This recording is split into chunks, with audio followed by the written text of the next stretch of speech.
STL TV, are we good to go?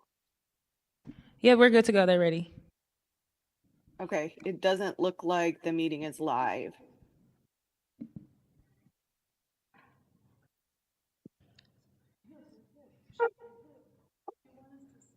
Scoot down. I would.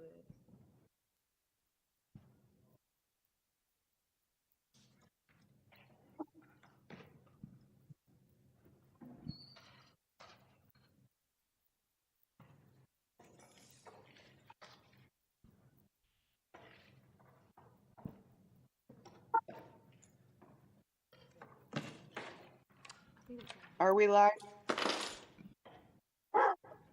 Are we live, STL TV? Yes, we're live, Madam President.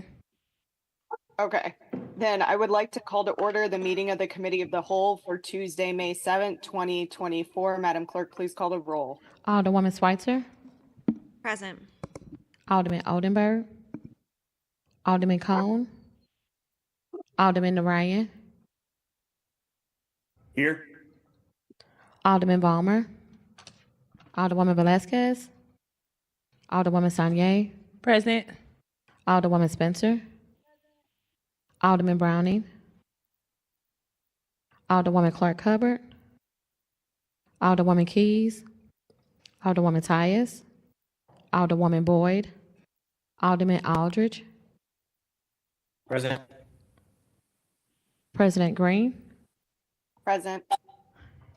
Alderman Oldenburg, Alderman Cone, Alderman Balmer, Alderwoman Velazquez, Alderwoman Keys, Alderwoman Tyus, Alderwoman Boyd. 8 present, you have quorum. Quorum being present, we need to reestablish our Committee of the Whole for this session since we are in a new session now. So pursuant to the Board of Aldermen Rule 6 and Section 52 of Robert's Rules of Order, I would move that we move into the Committee of the Whole to discuss the RAM settlement funds. Second. It's been seconded by the alderman from the 14th. Is there any discussion? Seeing none, all those in favor signify by saying aye. Aye. Opposed? Motion carries. By your vote, you sustain the motion to enter back into the Committee of the Whole. And at this point in time, I will turn it over to Alderwoman Sanye as Chair of the Committee of the Whole. Thank you, Madam President and members of the board. We will dispense with line items 4 and 5, which will include a presentation from Kurt Colby from the Water Division to present on our city's water infrastructure.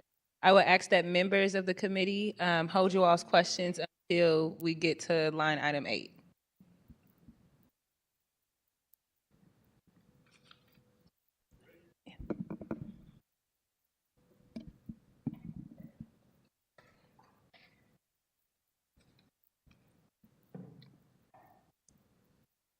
Thank you for being here, Director Kirby. I'm going to just swear you in first.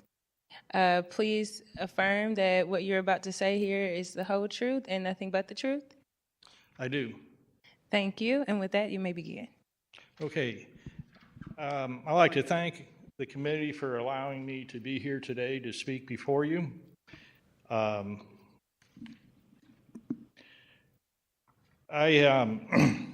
Drinking water is a valuable resource touching the lives of every citizen and business each day in the city. The Water Division is an enterprise fund that is funded by the fees that are charged for the services that we provide.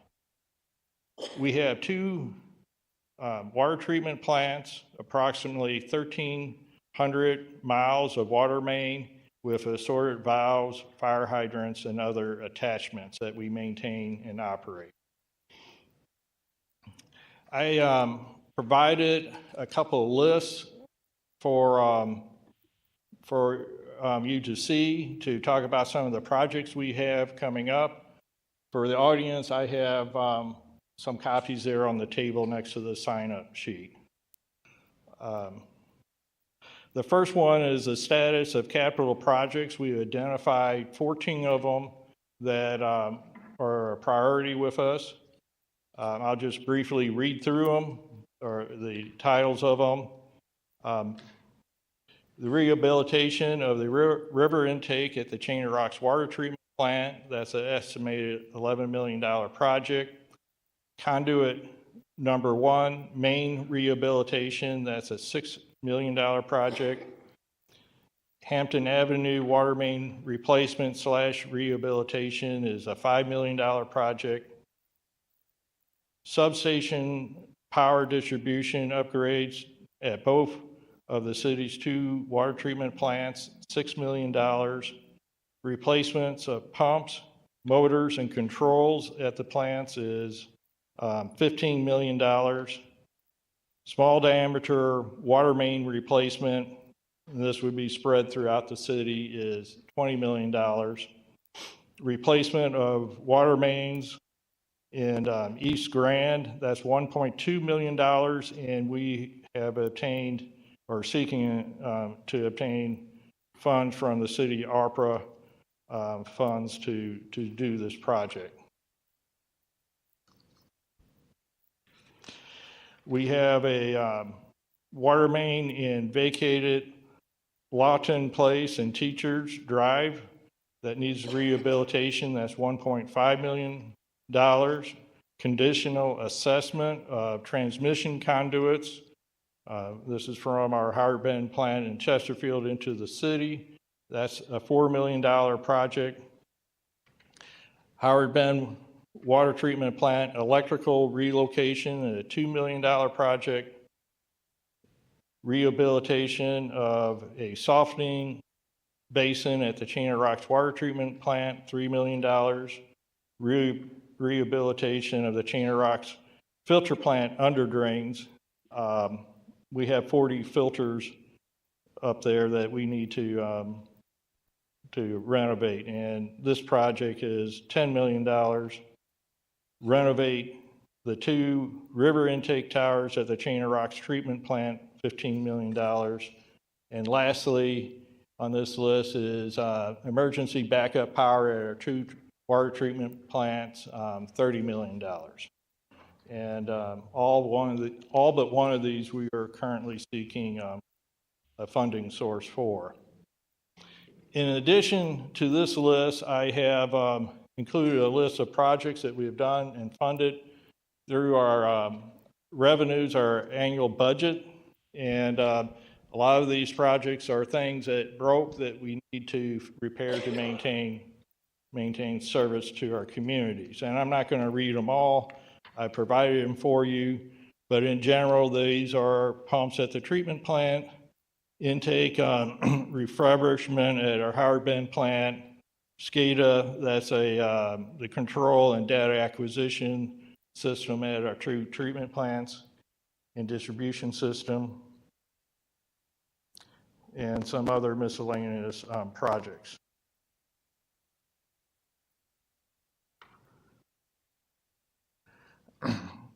In addition to these projects, the EPA is in the process of finalizing a revised lead and copper rule. We have a number of things that we need to do with this new legislation. One of them is create a database that will be available for the public to look up the residents' service line to record whether it's a lead service line, a non-lead line, or a unknown.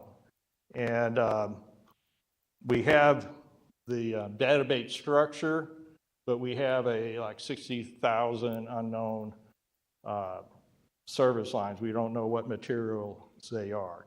But in the state of Missouri, they are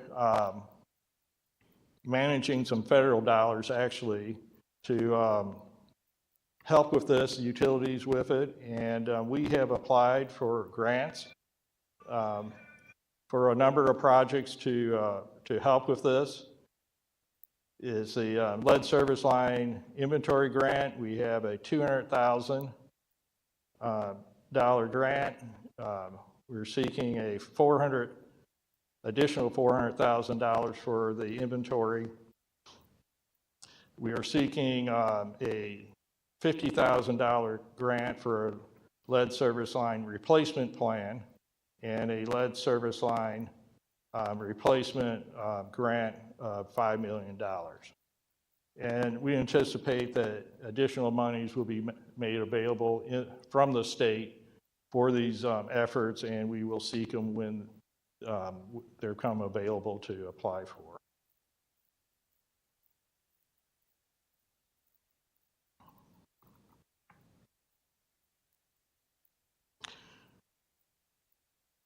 We have been seeing additional revenue coming into the rate increases that were passed last year, the 20% July 1st of last year, and then another 20% January 1st of this year.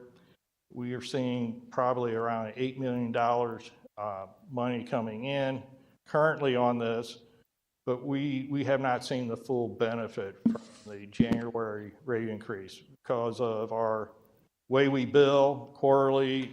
Is typically it takes 6 or 7 months before we know the full benefit of any rate increase. We also have started looking at doing shutoffs. We stopped during COVID. We have started up again for commercial properties in March, and that is seeing additional revenue coming in. We are making plans for starting shutoffs for residential accounts that are delinquent. We're not ready to start that. We are putting in place a assistance program to help with some of the people that qualify that may need it to help catch up on their bills. But this isn't quite ready to roll out for the residential.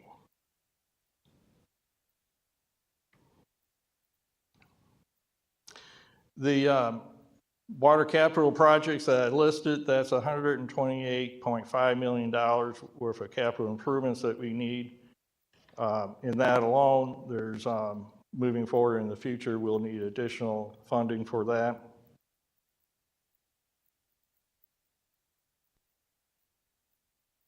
We are also pursuing additional sources of revenue I outlined earlier through the state and collecting payment and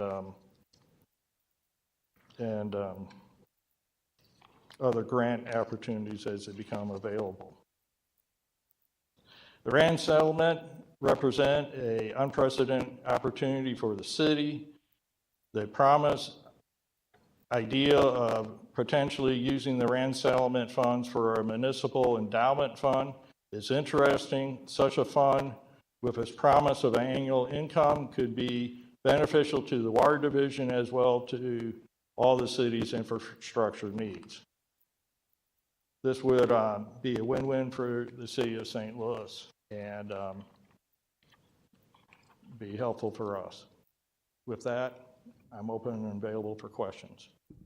Thank you, Mr. Kobe, for that presentation, compiling all of that data and making water infrastructure a little bit more juicier and spicier than usual. We will first begin with public comment. And so the procedure for the testimony will be as follows. If you wish to speak and you're online, you want to make sure that you hit the raise hand icon. It's a Zoom function on your screen. This will allow us to see that you want to speak. Only people showing a raised hand will be called on to speak. When I'm ready for you to speak, I will let the clerk know, and you will be moved over from attendee list to participant list.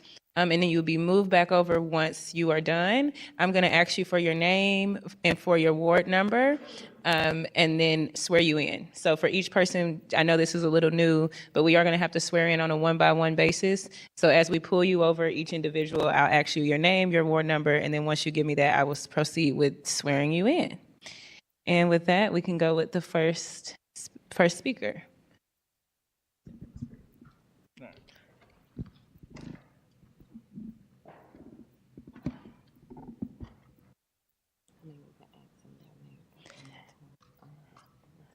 I am not sure exactly what this name is, so I apologize in advance. Feel free to correct me.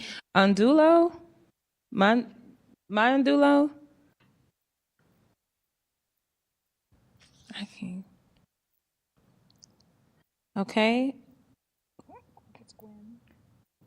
Gwen Coughel?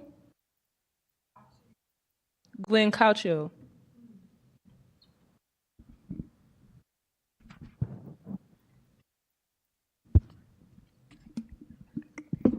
My name is Gwendolyn Coxiel, and I'm a little confused. I thought that we were here to talk about the survey that you all took in the process. I'm here to talk about, I'm against it, the process that you all took to how you came up with the list that you came up with, like the childcare and stuff like that.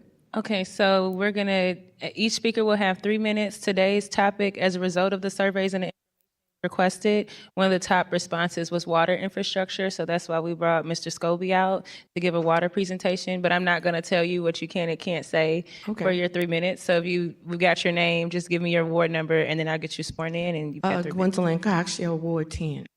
Thank you, Ms. Kasha. Do you swear that your testimony you're about to give is the whole truth and nothing but the truth? Yes.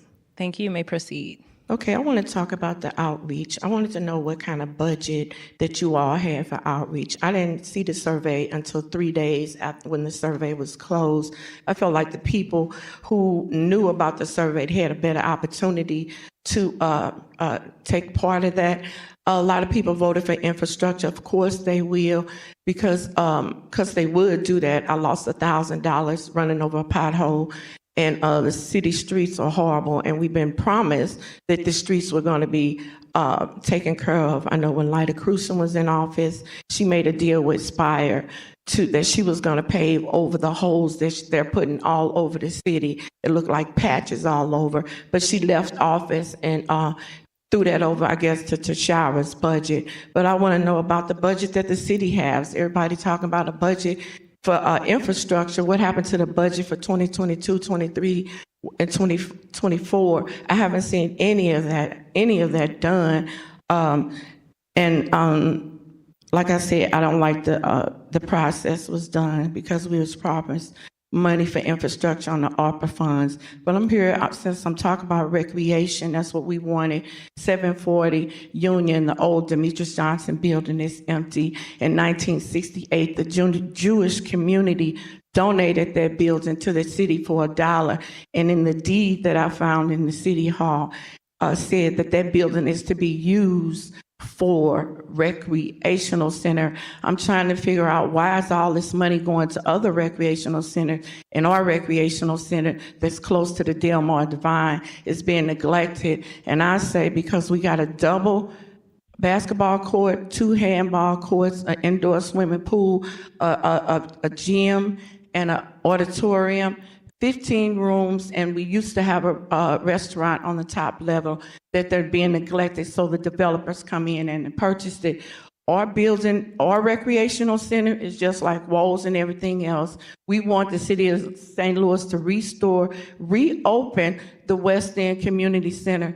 Everything else has been bought up by developers. We don't have anywhere in the community to meet. If this building gets sold, we won't have anything left for the community to come in. And so I vote no on what's been voted on. I just feel like the list that you all came up with is unrealistic. And I think with 330,000 people in St. Louis, when I saw how many people actually voted, the last time I saw, it was like 10,000. So maybe it went up, I don't know, but I don't think that's accurate or something that should determine where this money should go. Thank you. Thank you, Ms. Cocho, for coming out today and drawing some lines with infrastructure needs. Some of the information that was mentioned as far as ARPA allocations, budget decisions, the good thing is Chairwoman of Budget here, and I saw her taking that. And then there's also a link that we can go to. We can get you some of the information that you requested that you'd like to see. So I'll try to get you a card before you head out, or get a card to you, and I'm happy to send you those links so you can see what's coming as far as those allocations. Yes. You may proceed. 3 minutes. Well, I wish that, first, thank you for this opportunity.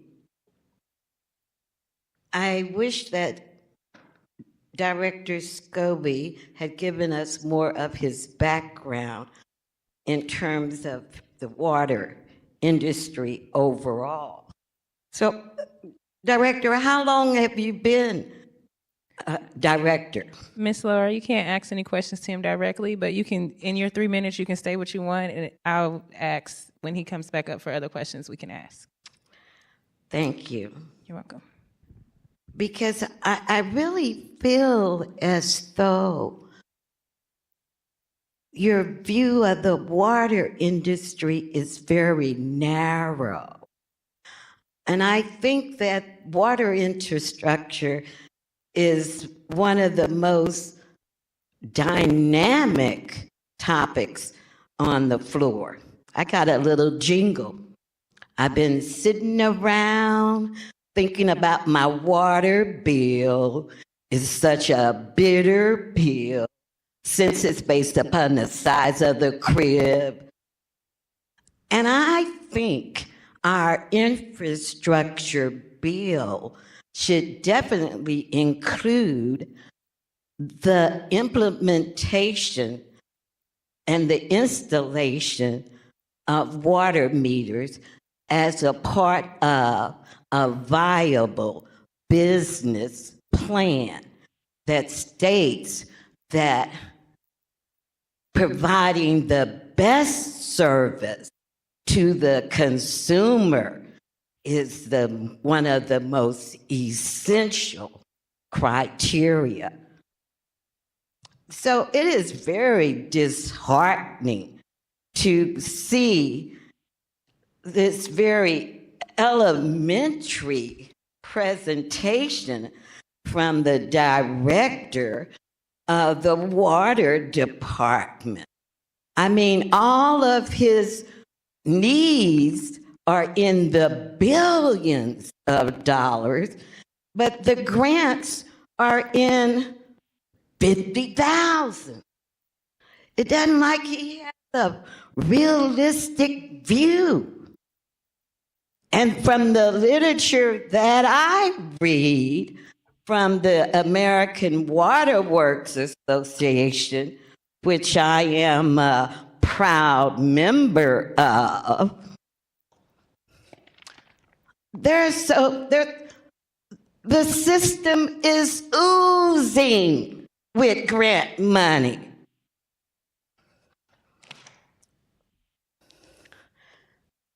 I have a little prayer. May your troubles be less and your blessings be more, and nothing but happiness come through the door. Please add the installation of water meters to the water infrastructure request. Thank you. Thank you, Ms. Laura. I'm gonna go on a, did you want to respond, Alderwoman Spencer? I just wanted to make sure, someone is telling me that the audio is not working on YouTube, STL TV. I just wanted to thank Ms. Laura because I remember her jingle from the budget session last, maybe 2 years ago. Was that it? Was it last year, 2 years ago? And it made an impression on me then, and it made an impression on me today. And Ms. Gwynn, as the chairwoman pointed out, as the budget committee considers infrastructure, we'll be taking your requests and your concerns seriously. Thank you. That's all that I see for public testimony. Am I missing? Is there anyone else?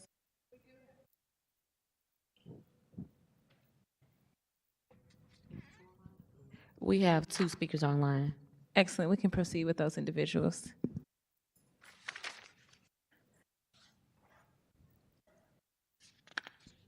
Give me just a second. We're trying to move them over. Okay.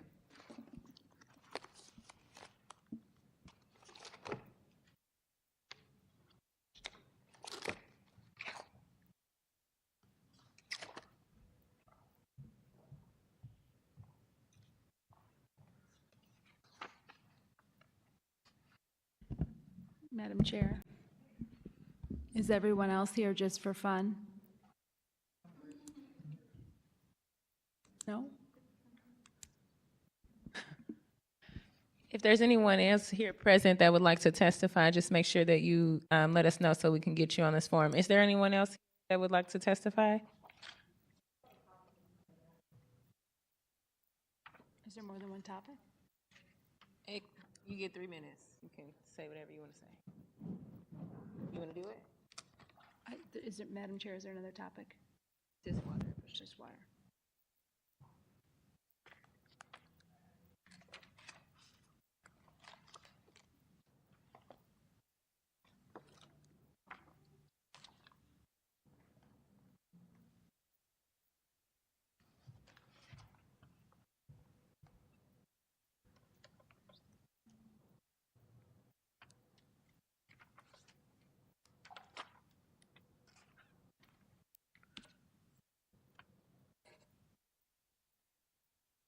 I would like to ask Mr. Scobie some questions. After we get through all the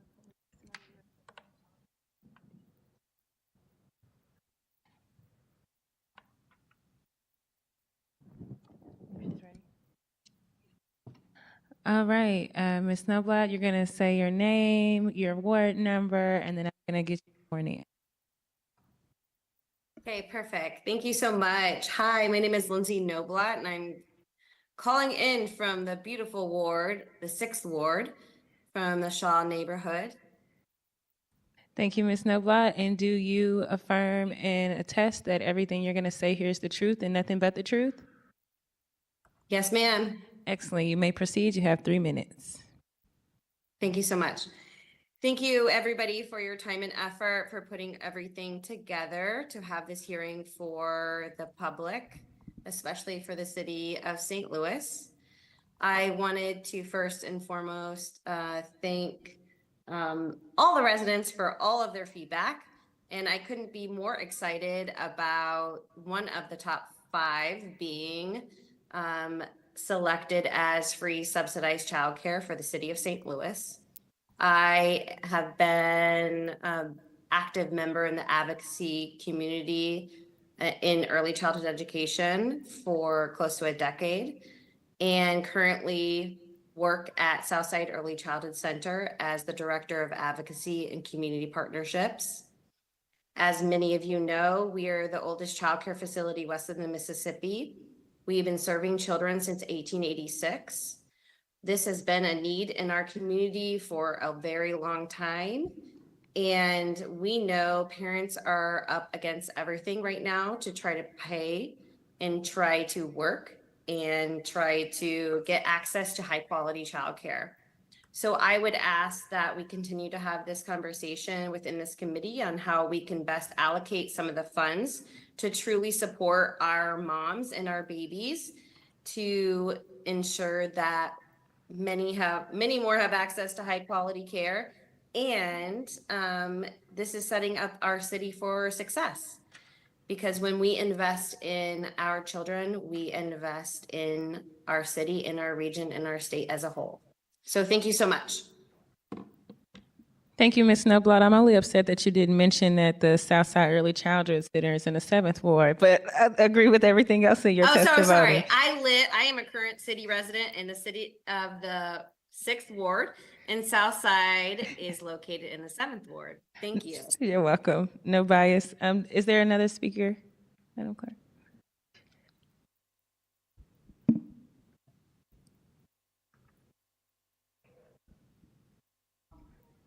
Coffee, right?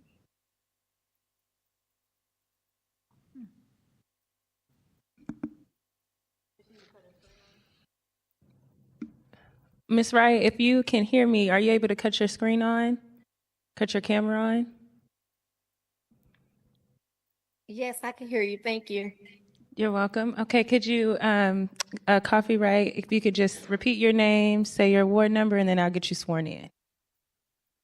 Hello, everyone. My name is Carla Coffee Wright, Ward 11. Thank you, Carla Wright. Do you affirm that what you're about to say here is the truth and nothing but the truth? Yes, I do. Thank you. You may proceed. You have 3 minutes.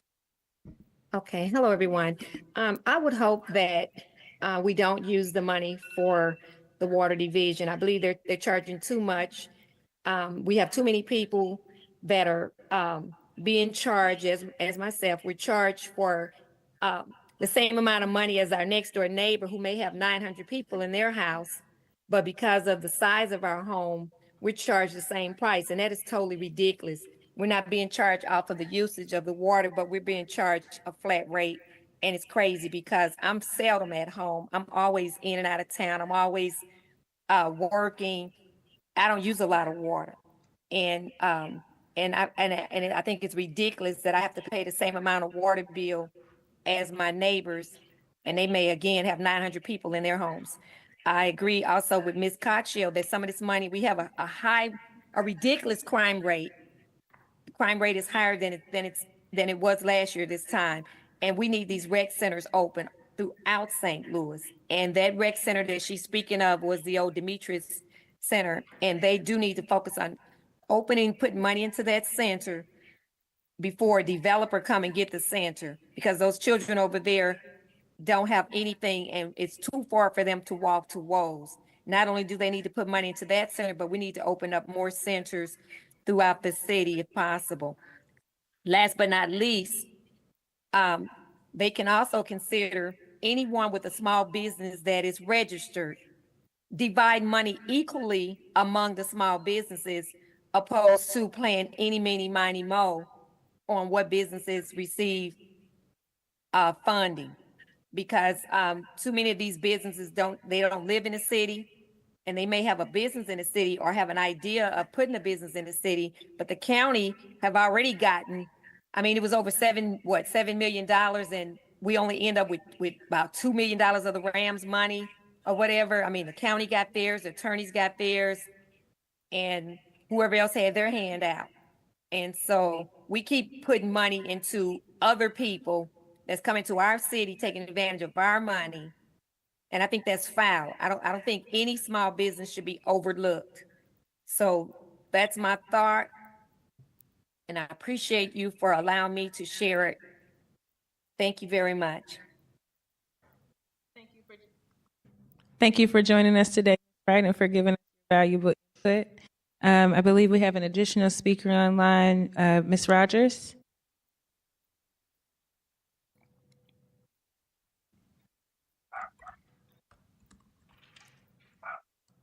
Just make sure your camera is on, Ms. Rogers.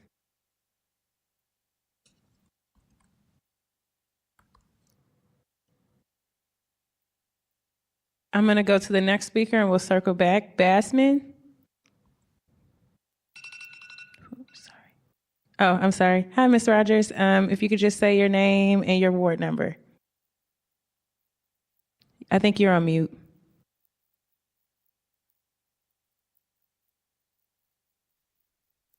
Marla Rogers, I'm in 1113, and I want to be sworn in. And do you swear and attest that everything you're going to say today is the truth and nothing but the truth? I do. Thank you. You may proceed. You have 3 minutes. So thank you for always having giving citizens opportunity to say their piece. Before I ask my question, I just want to agree with the comments by Sister Cotshield and Wright about the West End Community Center. I think Marie Fowler, who led the restoration of that, would just be turning over her grave if she thought it was going to be used for anything other than the community and particularly young people. So I just want to add that in there. And my question is has there been a comprehensive assessment of the infrastructure needs? And I'm asking that because it seems like there are vying and competing interests about how to use that money without really looking at, first of all, it's a finite pot of money, but what are the needs? It seems like a better process might be look at the comprehensive needs and then from there see how we would go about prioritizing what those monies would be that goes to the rec. Because often what I see with a process like that, whoever can organize and lobby for their particular needs is who gets the money, and they may not necessarily be the one that is the most needy. So that's pretty much all I want to say. If there's a place where there is a survey or there's a comprehensive view of the actual infrastructure needs for the city, I think that would be helpful for the city. Thank you. Thank you for coming here today, Ms. Rogers. I've got your questions down. We'll repeat those later. I'm sorry, I don't know the gender. Basman?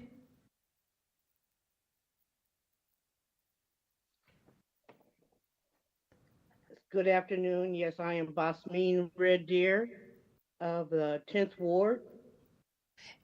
Thank you, Ms. Revere. Red Deer. Red Deer, thank you. Red like the color deer, like the animal. Thank you, Ms. Red Deer. Do you affirm that your testimony today is the truth and nothing but the truth? Yes, I affirm. Thank you. You may proceed. You have 3 minutes. I must attest that water is life, and the concern for access to clean water here and nationally is going to be the commodity as we move forward in the 21st century. I think the expenses that they're speaking about for upgrading our infrastructure, as we said, there are many other sources for the revenues to assist in that. And I find that the hardship falls upon the people, the residents, the homeowners who want to have access to clean water, but are unable to afford the great cost that it is. I agree with Ms. Rogers that an assessment needs to be made about where infrastructure needs to be upgraded in the city. I attest that I have witnessed in my 65 years in this residence here of the intentional neglect that happens over on the north side. I raised my concerns about the West End Community Center at 724 Union that the other people have spoken of, that we need to invest in people in the community, that we're not going to be able to change and uplift and upgrade our community and reduce crime and do anything else we need to do if we don't have places for our young people and for our community to gather that is safe, that has resources available, that has exercise and entertainment available. So I was unsettled to see that in some of the investment for recreational centers, that center was not included in it. Knowing that the city does own it, knowing gentrification is occurring in my neighborhood right now, that if we're trying to be equitable about our treatment and our value of our citizens, we must start with the youth and with places for people to come together. So the investment in the West End Community Center, the opportunity for people to find other options, or the city to find other options, because I too would like to see the meter program. I've been in the house, this is a family home I've been in all this time. I've been here by myself for several years, for decades now. And so my water usage is nowhere near. I have 3 bathrooms and only 1 is in use. So the water bills and all of that kind of stuff is a great hardship to maintain. And it is a human right to have access to clean water. I'm also concerned about privatization. I would not want to see privatization of our water systems happen here, as it has happened in other cities around the country, that puts a greater hardship on people trying to pay their water bill and have access to clean water. We know there are places in the nation that do not have clean water now, and that the Metropolitan Sewer District has compromised our water several times without advising us. So attention to water, and let's get West End Community Center invested in, open, and ready to receive. Thank you for the opportunity to speak today. Thank you, Ms. Red Deer. I always enjoy seeing you, so thank you for joining us today. Our next speaker, and I believe this is our last speaker online, is John Lancaster.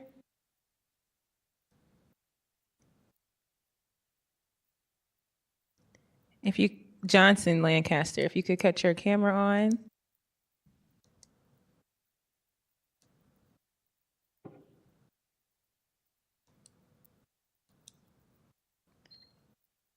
Okay, well, we will move forward. Director Scobie, do you mind coming back up?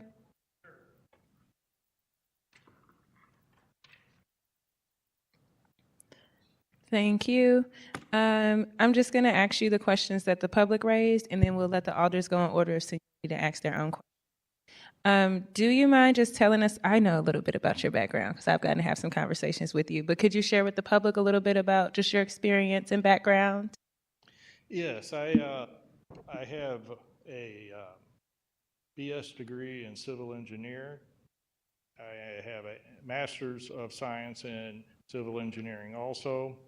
I've worked in the city's water division since December 1985. Can you hold your mic up? And I've been involved with AWWA here in the Missouri section, was chair and director of that association. Then I sit on the Safe Drinking Water Commission of the state of Missouri. Thank you, Director Scobie, and for bringing those service and talents to our city. I know it's not easy, so I do want to know that I appreciate it. Have you heard any conversations about the idea of the water department using water meters? Yes, we have numerous conversations about water meters. It's a option. Our residents can have a choice between having a flat rate account or a meter account. It's their choice. The issue that comes up with meters is that the homeowner or property owner is expected to hire a plumber to set up the plumbing to accept the meter. We'll provide the meter, but they need to have the plumber set it up. And that's costly to do. And the savings for some people, it takes a long time for them to realize that on their water bill for such an investment. There's pluses and minuses both on flat rate and meters. There's on both systems, and it's really incumbent on the resident to take a good hard look and look at it. Some of the issues I see with meters is that unexpected high water bills due to leakage is one of the biggest drawbacks. I deal with people calling and asking what can we do to help them out in those situations, and it's it's a choice right now. Thank you. I want to remind the audience that we're going to respect our speakers and not speak when they're speaking. And so just so I'm clear, in reference to any residents or anyone watching who's interested in a water meter, right now residents have the option between a flat cost and a water meter. They would need to contact the water department in order to request a meter, and you guys will provide the meter, but any expenses in the installation and changes to accommodate the meter will be on the expense of the property owner or the resident. Yes. Thank you. And have you had any conversations about comprehensive assessment for water infrastructure? I think as you have this list, it might be helpful just to talk about how you identified these priorities and if there is anything that has comprehensively looked at the entire city of where water infrastructure needs are met. And I heard someone also mention equity, and so looking at how long, does that comprehensive list, if it exists, did it look at the last time that work was done and make those priorities accordingly? There's multiple questions there, so if I don't get them all, let me know. These lists that I provide you, these are things that the staff sees in operating of the utility. This is to help it maintain the service and operation. One thing that we do need and we are pursuing is a formal study on our needs assessment, and with a plan to move forward on what it would take to address all the water department's needs. And that's currently out for request for proposals from consulting firms now through the Board of Public Service. It'd be nice to have an outside group come in and take a look at us.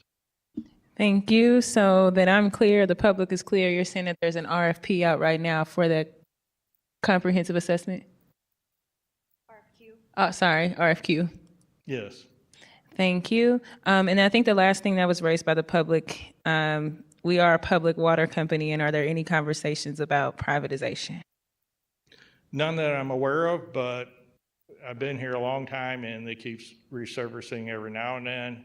It's an alternate way of managing a utility, but I am aware of no conversations at this time.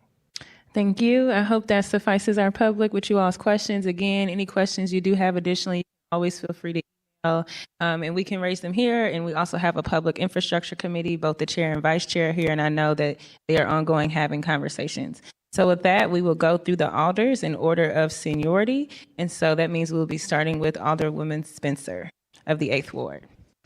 Thank you, Madam Chair. We just wanted to defer to the president if she was still on. I'm not sure if she is, but. She'll go last. Oh, okay. Thank you, Director Scobie, for being here today and for all the members of the public who weighed in. I do have a couple questions. Some of them are, I just wanted to quickly go over the budget in a general sense so folks, including myself, have an idea of what we're looking at. It looks like for fiscal year 2025, we have a budget request, an operating budget of around 79 million. Yes. Is that correct? And the revenues for the year look to be about 68 million? Something like that, yes. Okay, so there's a deficit there of 10 million, $11 million. Is that coming out of the reserve fund? I know last I looked, we only had about 14 in the Water Division Reserve Fund, although I could be mistaken on that. Yeah, it would be any reserves that we have. We would adjust our spending to the actual money available in the budget. Done this in the past, and we monitor how much we're spending so that we don't overspend. But then if we have the revenue coming in that can support it, then it's approved and we can utilize it. Okay. The list of that, the deficit worries me. The difference between what we're projecting to spend and the revenues projected, because the revenues projected does include a pretty hefty increase based on the water rate increase. So we're already anticipating that. And the more I see our residents leaving our city, I see dollar bills going with them, water bills being part of what they contribute to our overall budget. One of the downsides of the way our water department is created is that there's a hard cost of producing water. We're not producing it on a per gallon basis necessarily. It's a big old system. So those of us who live in the city or operate a business in the city have to pay for the function of the water department. We do sell some to St. Louis. Get into that in the budget. We can get into more details of that, but we do have a hard cost of producing water regardless of how many people consume it, which is the unfortunate reality. I share the concerns and the desire of several speakers today that I don't want to see this privatized.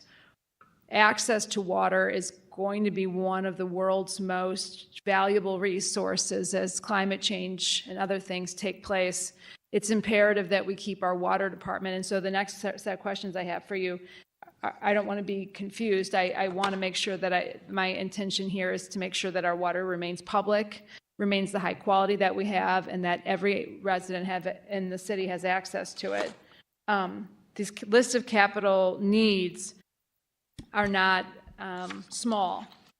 Despite having an annual revenue source of $68 million, despite what several speakers have pointed out, that we do have a high cost of water when you look at the flatness of the rate, especially for single individuals, folks that aren't watering their lawn, don't have gardens, et cetera. It is a burden. That being said, I know our cost is lower than the national average by a long shot, which is a good thing. I think that's great, and it would be helpful, I think, in future presentations if you could present that piece of the positive story. On the flip side, our MSD bills are astronomical and are higher. The cost to take the water away is quite higher than the cost of providing the water. But those two things are related because your MSD bill is directly related to your water bill. So when you're not metered on the water side, you're also not metered on the MSD side, the Metropolitan Sewer District side, which is problematic on a lot of different fronts.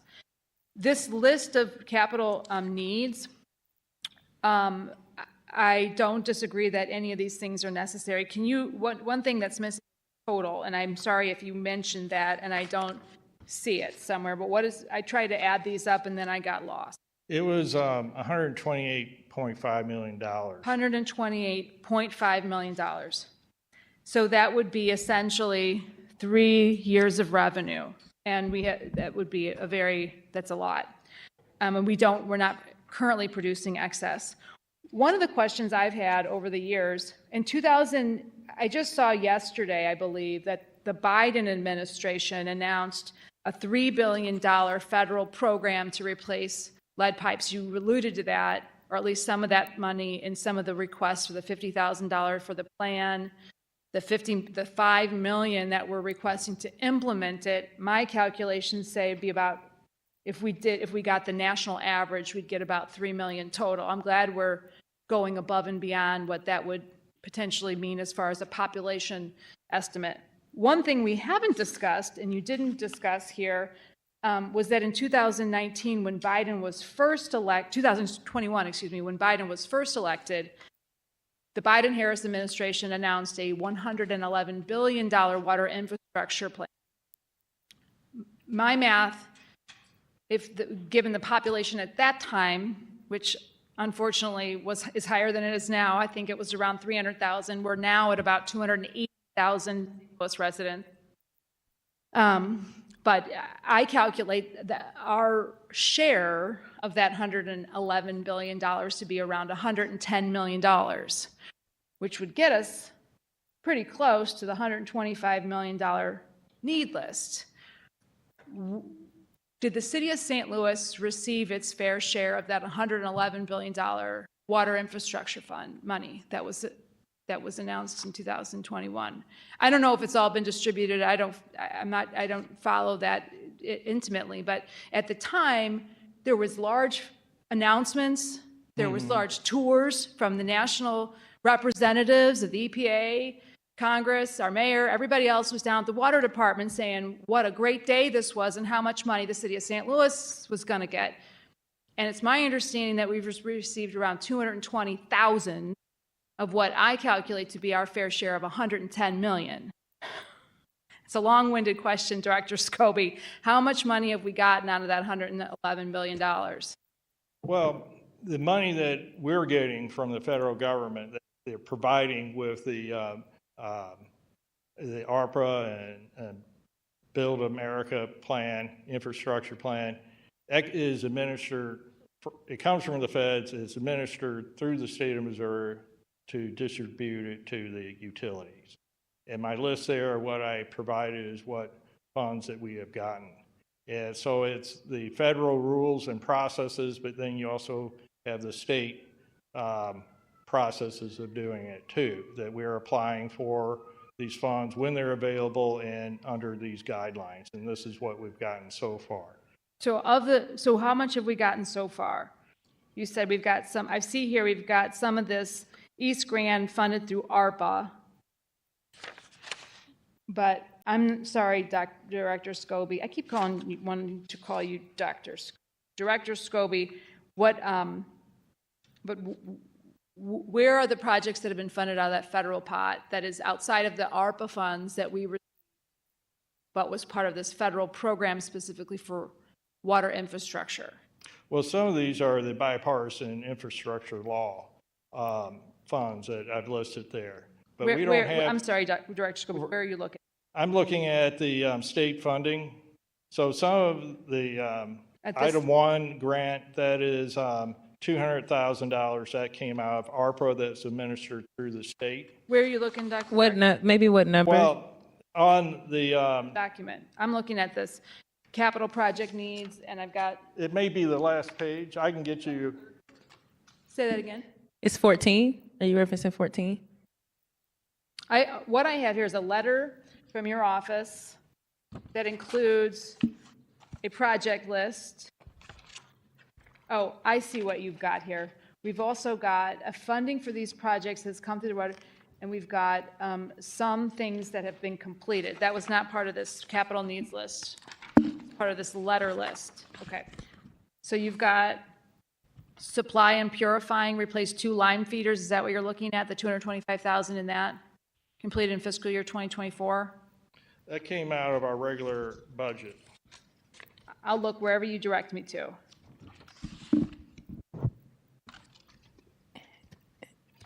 If it's not on this document, Director Scobie, and you need to get that to us, you can let us know that as well. It may not, I'm not finding it in that document.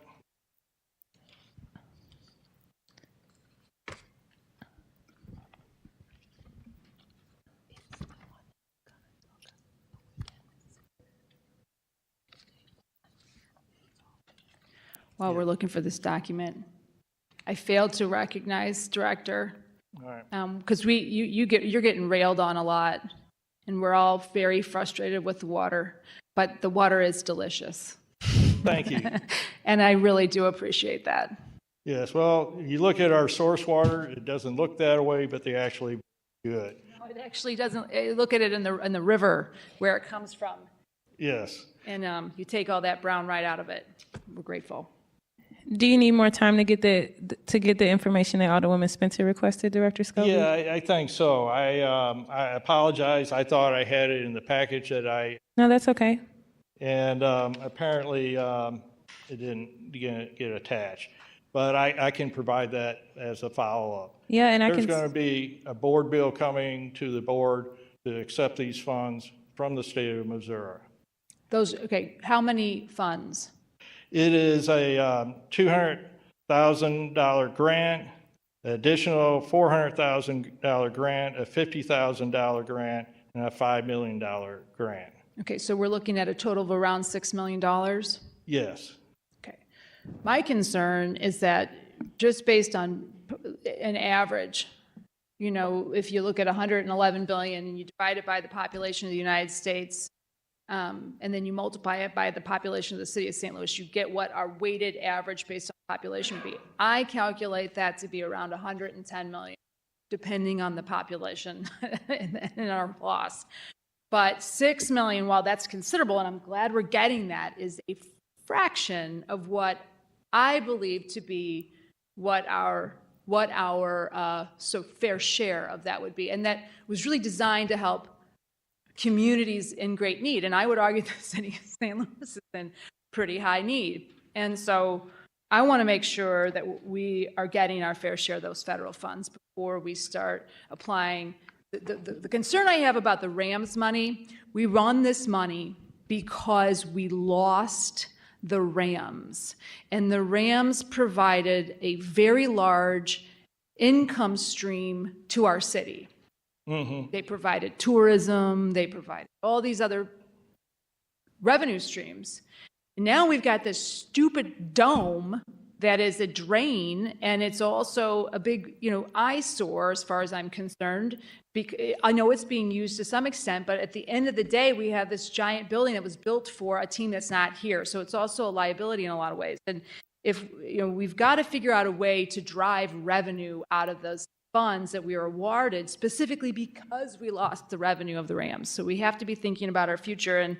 And as well, I want to exhaust every single opportunity or stream of revenue that is available to fix the very high level of needs in our infrastructure and our water department. There's no doubt we need to do these things, Director Scobie, and I'm grateful we have a list to work from.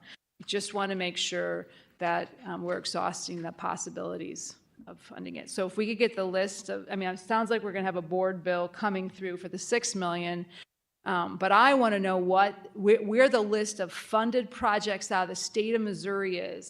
If the state of Missouri is the entity contributing the Missouri share of the $111 billion, I want to know where it is going in the state of Missouri. Because we supply not only water to the city, but we're supplying Missouri American Water, St. Louis County, and surrounding areas. All right. I'll get to the others. But if you could supply, that'd be very helpful. I will. I have a whole lot of other questions, but the chair's encouraging me to share the microphone, so I'll do that. Thank you, Alderwoman Spencer. Alderman Narayan. Thank you, Madam Chair, members of the committee. Thank you, Director Scooby, for being here today. So as Alderwoman Spencer alluded to, we do contract with a few other places to sell water. Do you know when those contracts are up? I don't know all of them offhand when they're up. We do have one with Missouri American that's up in 2025. Okay, yeah, because it seems from just some of the conversations that I've had on this that we may want to renegotiate that deal when it comes back up, because I don't see other people building water treatment facilities to deal with this. This is yet another issue that the region seems to place at the feet of the city of St. Louis and say, you guys do it all, and we aren't getting the help from the state that we're supposed to. Even as Alderwoman Spencer alluded to, even when the federal government comes in and gives money out to address exactly this kind of thing. I know I'm frustrated with it, but I can't imagine how frustrated you must be with it, Director. But those are some I think pressure points that we probably need to look into. And then I'll just close with a comment. I think that we do need to make sure that we use these RAM settlement funds on one-time spends and then workforce issues, hiring on and maintaining vibrant workforce, a vibrant workforce here in the city of St. Louis, because ongoing spends, when the money's gone, it'll be gone. So I'm a big proponent of putting the funds into an endowment to keep workers on, because as we run into these issues, both with water and streets and other aging infrastructure, the one thing in common with all of them is that it takes man hours to get things done. And if we can't stay competitive with pay and benefits, we are not going to be able to maintain the workforce that we need to deal with these issues as they continue to arise. Thank you again, Director, for being here. Thank you for the great work. As the Alderwoman said, the water is delicious. I thank you for that, and have a good day, sir.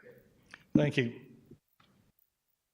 Thank you, Alderman Orion. Alderwoman Clark Hubbard, we will come back per your request. Alderwoman Schweitzer had to step away, so I believe that puts us at Alderman Browning. Thank you. And can you clarify something for me first? Is it Scooby or Scobie? It's Scobie. Scobie, okay. But I hear Scooby so much, it's no big deal. Yeah, I've heard both, so I just wanted to be sure. All right, well, thank you so much for being here today. Just a couple quick questions. So when I add all these needs up that you gave us on these capital projects, I get $129.7 million. The idea is that not all of these could be completed in 1 year, potentially. Would there be an advantage to the Water Division to use perhaps some of the interest off of the RAM settlement fund to put a portion of that towards the Water Division each year so that you can complete some of the projects? And is there a certain urgency to get these done in a certain amount of time, or do some of them have a closer timeline than others? They don't have to be done this year or next. It's but they do have to eventually be done. And so it's we have a little bit of time to address all of those. And I would think if we're going to address these, if we do a loan through the state revolving fund like we've done in the past with a subsidized interest rate, these projects would be good for that. The RANs, If we go with end up with an endowment fund that get a certain amount, that could be very beneficial to like help pay off that loan over time. And it makes sense. Most of these, it's costly to do these investment. It makes sense to spread it out over 20, 30 years because they're going to last multiple times of that. I mean, we have like 1,300 miles of water main that we maintain, and you got to figure at least $1 million a mile to renew them or replace them. So it's large sums of money. Yeah, I see that. And one of the criticisms I've heard is that we just raised the water rate last year, and you spoke to that a little bit. Now, we did build in a consumer price index increase into that, so hopefully we keep up with the cost of operation. But the criticism is that the water division should have money to pay for that. Can you provide a clarification on what that water rate increase was done to pay for? That water rate increase, or those two, were necessary to cover the basic operations of the utilities. Like everybody in their personal life, they see the pressures of inflation, things going up. It's also there to do the repairs that show up in the course of the year, like Penrose up there this past weekend break. That'll come out of our annual budget, not part of a capital improvement project. But it was not for capital projects, correct?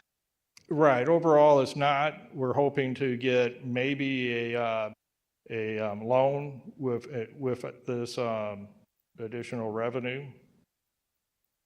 Well, thank you. I think that's an important clarification to make, is that the additional money, and you said you still aren't sure exactly what the impact of that rate increase until we get the next billing cycle, from I understand from your comments, but that is really for the day-to-day operation, including the frequently breaking pipes that we have because our infrastructure is over 100 years old.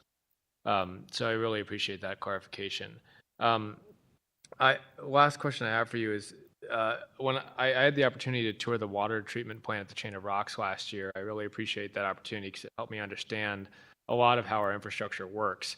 One of the things I saw when I was there was that you have several water pumps on the floor, but you or someone had said that only a few of those are actually in operation, and that some of them are not in operation and would actually need to be either replaced or repaired before being put into operation. Is that correct?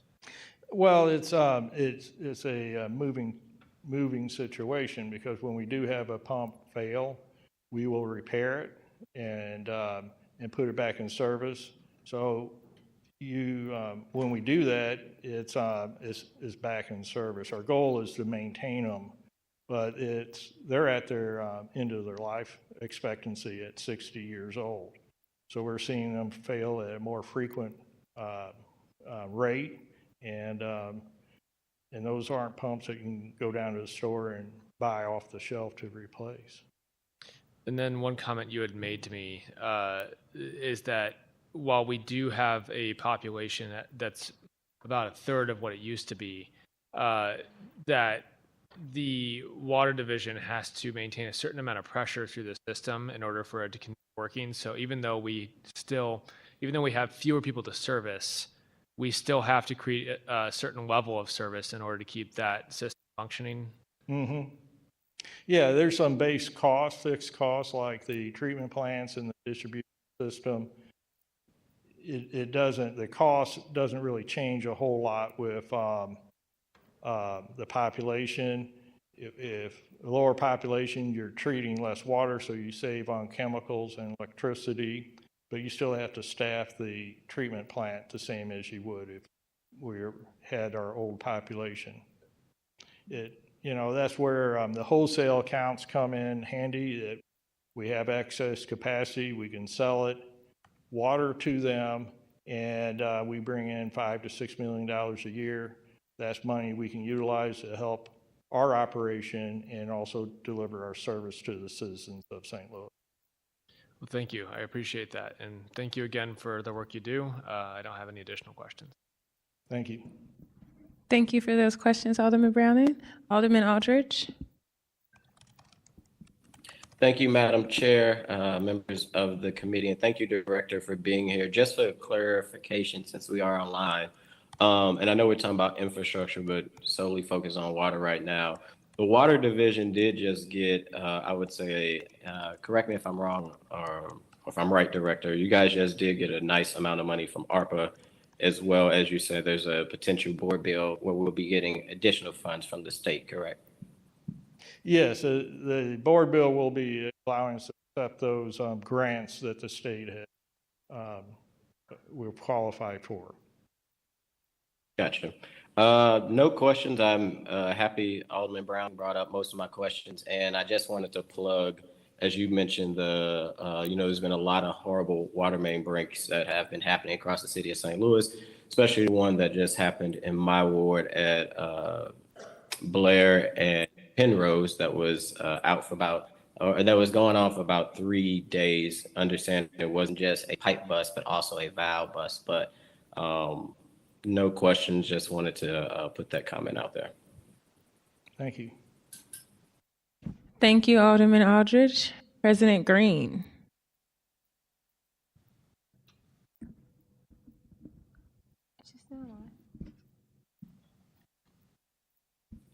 Chairwoman, I don't think she's on the list that I can see. I think she's off. All right.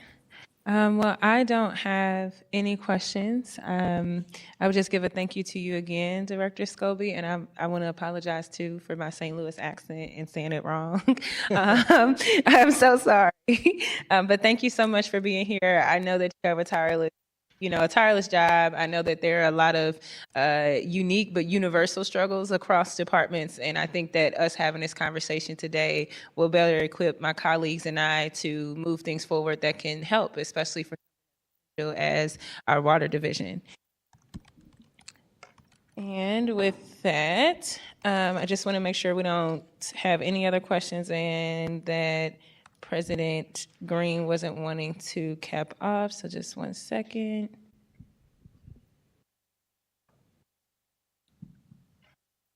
Okay, and with that, I will entertain a motion to continue the Committee of the Whole for June 4th at 3:30 p.m. here in the Kennedy Room and virtually.